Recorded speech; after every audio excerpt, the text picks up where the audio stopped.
जय मसीह की। प्रभु यीशु मसीह के पवित्र और सामर्थी नाम में आप सबों का एक बार फिर से मैं हार्दिक स्वागत करता हूं। आज मैं आपके सामने परमेश्वर के वचन बाइबल के कुछ 5 अभिप्रायों को आपके सामने रखना चाहता हूं। बाइबल परमेश्वर का वचन है क्योंकि ये परमेश्वर की आत्मा की प्रेरणा से रचा गया है और यह मानव जाति के लिए परमेश्वर का संदेश है। मैं मुख्य 5 बातों को आपके सामने रखना चाहता हूं कि बाइबल किस अभिप्राय से मानव जाति के लिए परमेश्वर ने दिया है। पहला अभिप्राय है कि वह मानव जाति पर उसकी पापमय और खोई हुई दशा को प्रकट कर दे और इसका कारण भी बता दे।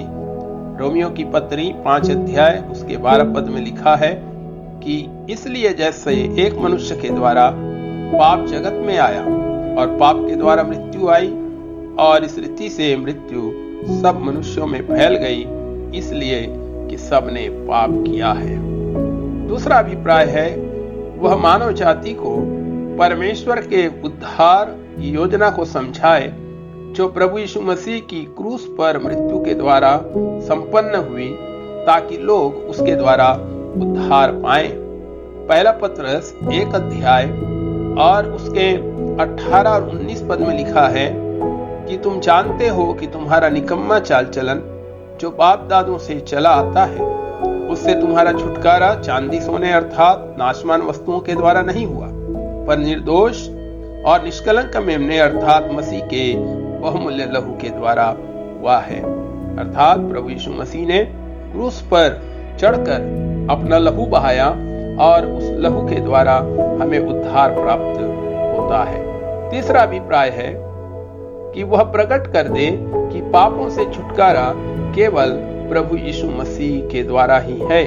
प्रेरितों के काम 4 अध्याय और उसके 12 वचन में लिखा हुआ है कि और किसी दूसरे के द्वारा उद्धार नहीं, क्योंकि स्वर्ग के नीचे मनुष्यों में और कोई दूसरा नाम नहीं दिया गया जिसके द्वारा हम उद्धार पाए। यूहन्ना 3:16 में लिखा हुआ है कि परमेश्वर ने जगत से ऐसा प्रेम रखा कि उसने अपना इकलौता पुत्र दे दिया, ताकि जो कोई उस पर विश्वास करे वह नाश ना हो परंतु अनंत जीवन पाए। अर्थात प्रभु यीशु मसीह के ही द्वारा उद्धार है।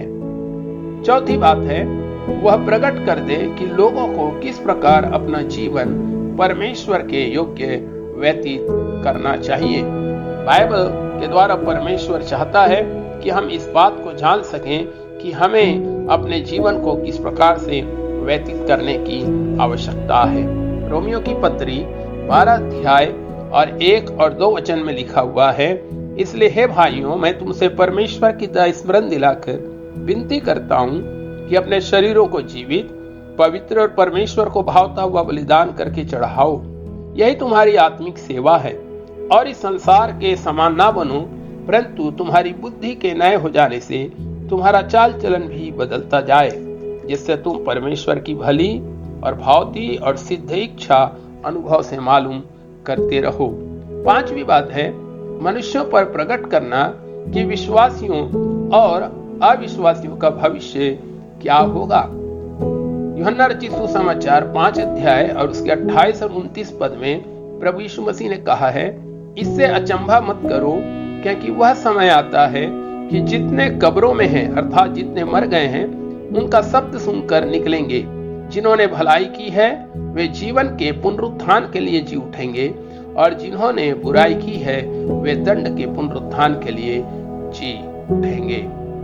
मेरे प्रिय भाई और बहनों, समस्त मानव जाति के लिए बाइबल का अभिप्राय यही है कि मानव सुधरे और परमेश्वर को पहचाने, क्योंकि परमेश्वर का वचन हमें बताता है।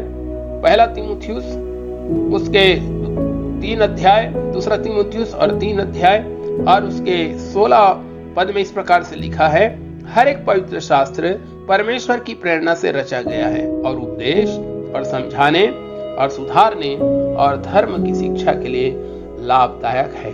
बाइबल के वचन का प्रभाव उन पर बहुत पड़ता है जो इसे ठीक से पढ़ते हैं। बाइबल के वचन लोगों को ज्योति देता है, वह बुद्धि और समझ प्रदान करता है, वह धीरज, आनंद एवं शक्ति प्रदान करता है, वह विश्वास पैदा करता है तथा नया जन्म देता है।